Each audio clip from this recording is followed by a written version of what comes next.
እንደ ሀገር ትልቅ ችግር እያለፍን ነው፣ ዱዓ ማድረግ አለብን ሲሉ ኡስታዝ አቡበከር አህመድ ተናገሩ።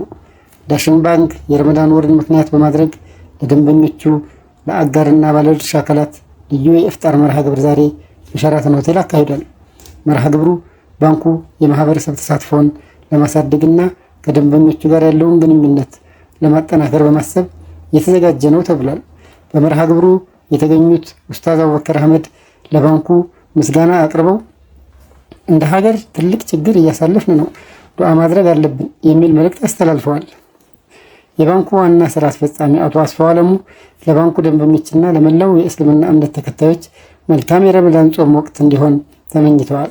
ባንኩ ከደንበኞች እሴትና የፋይናንስ ፍላጎት ጋር የሚጣጣሙ ሸሪዓን ያሟሉ የባንክ አገልግሎቶችንን ለማቅረብ ያለውን ቁርጠኝነት ገልጸዋል።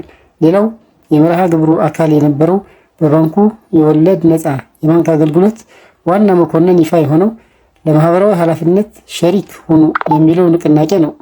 የንቅናቄው ዋነኛ ግብ ባንኩ የበጎ አድራጎት ድርጅቶችና ማህበራዊ ጉዳዮችን ለመደገፍ ያለመ እንደሆነ፣ ይህም የባንኩን ደንበኞች እንደ የሂሳብ መክፈቻ፣ የተቀማጭ ገንዘብ መጠን፣ የፖስ ግብይቶችን ከዚህ ዓላማ ጋር ለማስተሳሰር መሆኑ ተገልጿል።